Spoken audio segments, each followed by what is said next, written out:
Hi everyone, hope you're doing well from wherever you're watching this channel, depending on the time zone.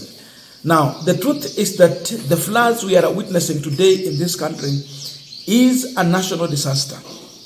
So many Kenyans have lost their lives. Hundreds of thousands of Kenyans have been displaced by these floods. And Raila Odinga urged William Ruto to declare these floods national disaster. There were reasons why Raila was pushing for that. But Ruto has refused to do so, though many have suffered. And because of all this, people have been asking why. I think the Jubilee Secretary General, Jeremiah Kioni, has an answer to this. Reasons why William Ruto has failed to declare the floods a national disaster. Listen to Jeremiah Kioni shortly, then we're going to continue with this discussion. These floods are a national disaster. But we have a regime that is already a national disaster. So they cannot be able to declare anything else a disaster. They are actually a disaster. Elimu, disaster. Health, disaster. Kazi, disaster. Fertilizer, disaster. Edible oil, disaster. Airport, disaster. Wao wenyewe, disaster. Now, I want to believe the reason that Jeremiah Kioni is giving to why Ruto has refused to declare the floods a national disaster to be true. That the regime itself is a disaster. And how is this regime a disaster to us, we Kenyans, or anyone who lives here, or anyone who passes through Kenya? How? You look at the healthcare is a disaster. We are just starting with the doctor strike. A government that oversees a strike that goes for 2 months, 57 days, without doctors in hospitals. So how has been Kenyans who get sick get treated in this country when we know very well that the private hospitals are not enough to cater for our health care in this country? Doctors are asking for too little, but it looks too huge for this administration to give when they are spending too much on non-important issues. A president who asked for supplementary budget in State House after using a 1-year budget in 6 months' time. Same to his deputy. A president who prioritizes the renovation of State House and State Lodge across the country when we have problem in healthcare. A government that allocates money to the deputy president for renovation of his office, amount which is more than the amount used to put up a new structure. 450 million used to build the official, is it official residence or official office of the president?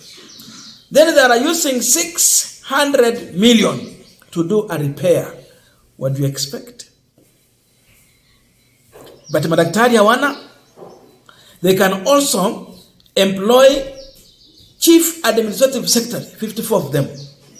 Every office is going to attract 3 million and above. These people, we don't need them. We have cabinet secretaries and they have permanent secretaries.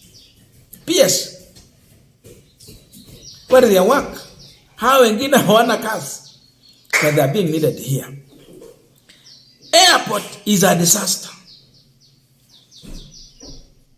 Larry Madoyo has exposed these people so many times, and indeed, it is true, Jomo Kenyatta International Airport is a disaster because the leaking was happening right from the rooftop.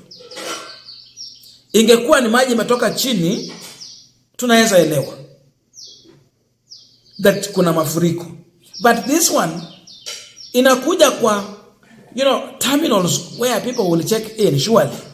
then all guests are stopped to wait because it is raining.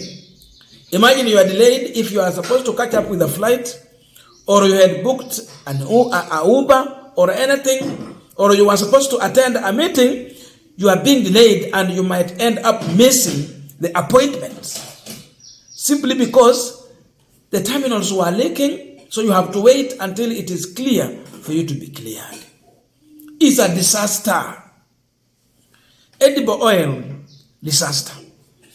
They never paid tax when they were bringing this edible oil here. Moses Kuria was in that ministry. So they evaded taxes. Then when the edible oil came here, it was declared unfit for human consumption. It was billions of taxes evaded. But then the same oil finds itself in our shelves. How to do in serikali ina gani? Fertilizer is a disaster. And indeed it is. And where we have reached, someone is being forced to go home through an impeachment. Mithika Linturi, a whole CS who sells soil, sand, and donkey poo in the name of fertilizer to Kenyans in exchange with money. What do you expect farmers to do? What about the next harvest? Are we going to be a food security secured country? That is an economic crime. We cannot change. This is our song. It is true. You've sabotaged agriculture. We will not have food. We will need to import food. It's an economic disaster. It's a disaster. A national disaster. So, how can you say that Jeremiah Kioni is wrong? He's right. Education is a disaster. Where on this earth has it happened that a whole minister wakes up in the middle of the night to go and make changes on date of returning back to school on eve of the previous date of going back to school? Wametangaza shule zinafunguliwa tarehe fulani. Was it 20 or what? Date first. Then a minister wakes up in the middle of night. Wanafunzi washatoka, wale hata wengine wamefika shuleni. Then you are announcing that shule zime postponed opening date. Confusion. Too much. So look at such kind of a minister in this. How can you trust this minister on delivery when it comes to education? It is a national disaster. So everything in this administration is a disaster. And because they have failed so much, then they don't see floods as a national disaster. There was a reason why Raila Odinga was requesting for that. Because it was going to attract funds from well-wishers, anyone who is willing to do so, because they will know Kenya has a problem and their focus right now is on this. It means we will stop everything and focus on rescuing lives. But because they have refused to declare it, hakuna much focus on that. There's not even the face of this management of national disaster, this flood disaster. No face. Wakati kulikuwa na corona, we knew that Minister for Health was the face of corona. You would see Mutahi Kagwe would come, and even young children knew Mutahi Kagwe. He was the face of that. Here, floods. Who's the face of this? It is faceless. Ruto want to control everything, and they want to do it from State House. And it turned to be so much complicated, then entire thing is a disaster, because it's a man who don't want to listen or take advice from anyone or anywhere. Hapo ndio hii serikali imetufikisha. I agree with Jeremiah Kioni. I don't know your views, but let us meet in the comment section to continue with this discussion. Thank you so much and see you in our next video. These floods are a national disaster.